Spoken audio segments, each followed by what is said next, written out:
Well, Downsview, the fog has finally dissipated here. It's Thursday morning, the 3rd of November, and any of you who are looking out your window from any time around 7 o'clock last night right through until around 9 o'clock this morning, it was just this extraordinary amount of fog. And as you know, it wasn't just somewhat foggy. That happens every once in a while, but it was so foggy that you could almost see the fog around you. Pam and I were standing on the balcony, and as you know, we overlook a golf course. Well, we couldn't see barely the other edge of our parking lot. Never mind the golf course. Never mind the 401 that is, never stops moving out there. It was just an extraordinary evening yesterday. And, it's interesting to me when I think about, the fog that we see out there. There's something about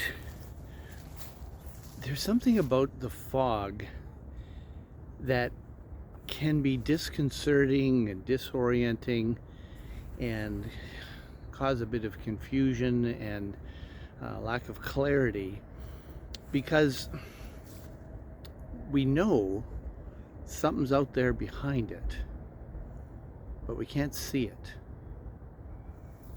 We can't experience it. We don't perceive what we know to actually be there. We don't deal with the situation as if, or at least in the way that it's really occurring.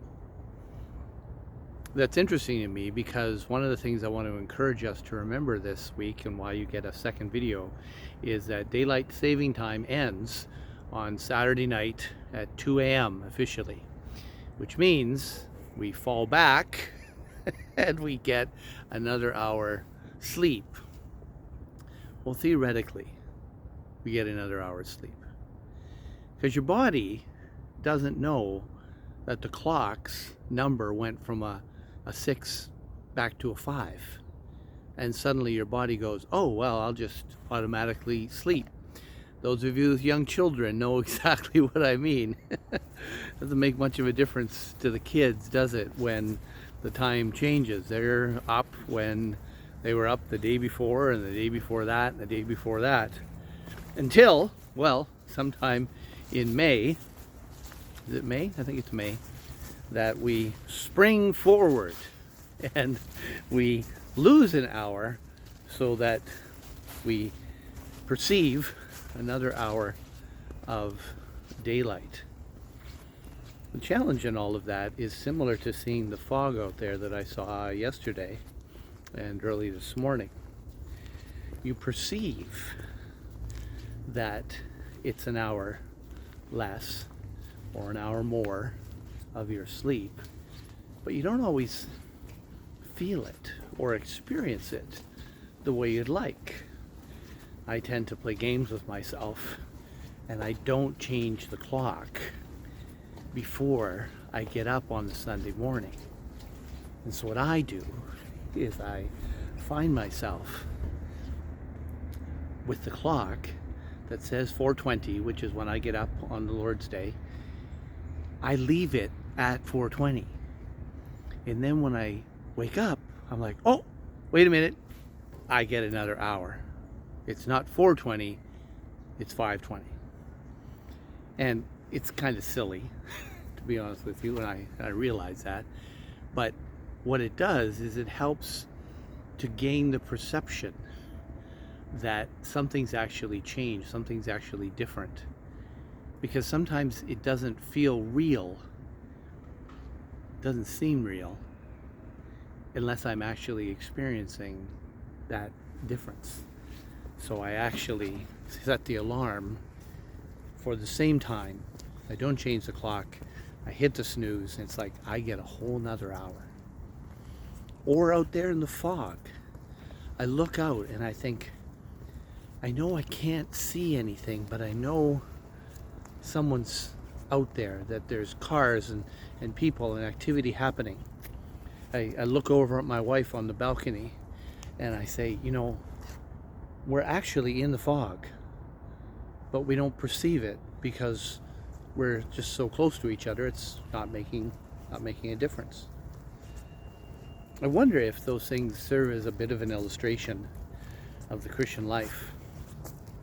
The Christian life is a life that is lived, sought to be lived, with an ever-increasing confidence in the promises of God.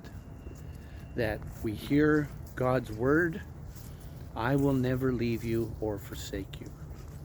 We hear God's word, I'm going to cause all things to work together for your good as you love me and have been called according to my purpose.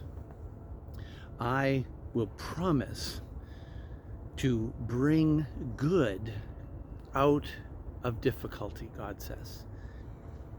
Great is my faithfulness, as much as the Bible declares great is thy faithfulness in Lamentations chapter 3. But these are promises of God. And yet some of you this morning are experiencing thick fog as far as the perception of God's promises go, aren't you? You're thinking, yeah, well, that's what God says. I don't see how this can be good. And because you don't see it, you doubt whether or not it's actually good. You start to struggle with and doubt God's promises. You start to question God's promises, and then it leads to challenging God's promises. I'm outside and I can hear a plane taking off, as I'm sure you can. I can't see it at all. It's up there in what's left of this morning's fog. But I know it's there because there's indicators of the sound that's there, and I know I'm relatively close to an airport and I've seen it before, and so I have reasons to believe it. Some of you are struggling for reasons to believe that God's promises for your good are actually true and that they can actually be trusted, that they're actually real, because you haven't seen God work through difficulties before, because you haven't experienced the kind of difficulty perhaps that you're dealing with today, that is something new for you, and it's something odd, and it causes you not to perceive what's really happening. It feels like God's promises are not worth being trusted, and therefore God is not worth being trusted. God doesn't keep his word. God said he would cause all these things to work together for my good, as those who love God and have been called according to his purpose in Romans 8:28. And it can feel to you a lot more like a cross stitch on a wall, or a verse on a little pillow, or a bumper sticker Christianity that we often talk about. It doesn't feel real. It feels theoretical. Well, that's the challenge when it's foggy. If your life is foggy and overcast with trials and with difficulties, especially when there are trials and difficulties that you haven't seen or experienced before. But you see, in some ways, it makes sense that, look, I know that God's promises for my good through trials are real only after I go through some of the trials to feel and see and experience his deliverance. But the trouble is, I don't always perceive what he's doing because he doesn't always reveal it in the short term as quickly as I'd like. And sometimes it feels like daylight saving time. Yeah, it says it's an hour more. I don't feel any different.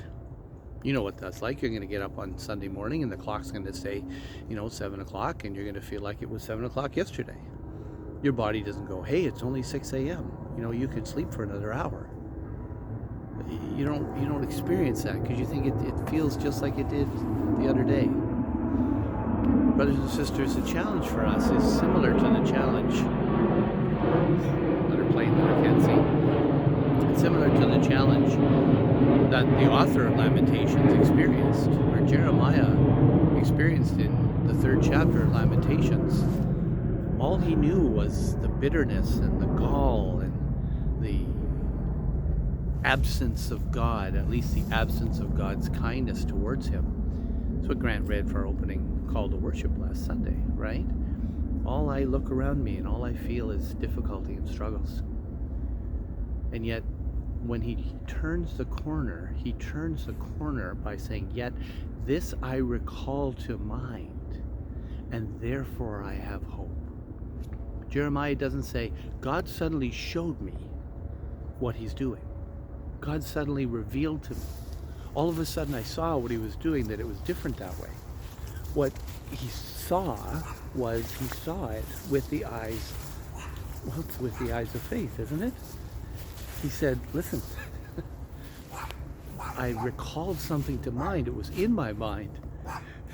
See some folks coming with their dogs. That what I saw was not something I saw with my eyes, my experience, my perception. No. What I saw was with the eyes of faith, because I recalled to mind the promises of God. And as a believer, that really is enough for me. At least it's enough for me to get on track and move towards the reality of saying, listen, I'm a Christian and I live by faith in the Son of God who loved me and gave himself up for me. Since I live by faith, I seek to perceive my entire life and my reality in light of that faith and that trust and believing what God has told me. Even when my life is covered with fog and when the daylight savings time doesn't seem to be perceived, it doesn't seem to make a difference. You know, Downsview, I want to encourage us, even as we continue in our worship together as God's people and seeking to live by the Spirit, as Galatians 5:25 reminded us. If we live by the Spirit, let us keep in step with the Spirit. The Spirit is the one who has brought the promises of God to us as his children. And the Spirit of God is the one who calls us and, yes, commands us. It's to say, listen, trust me. I've got this. You don't have this. You got this. No, we're not saying that to each other. We're saying, God, I know you've got this. You've got me. You promise to keep me. And I ask for the humility and the experience of trusting you, of letting my life be lived as it truly is lived in your hands. Looking forward to seeing you this Sunday morning, friends. Again, we try to come on time. We start promptly at 10:30 in the morning.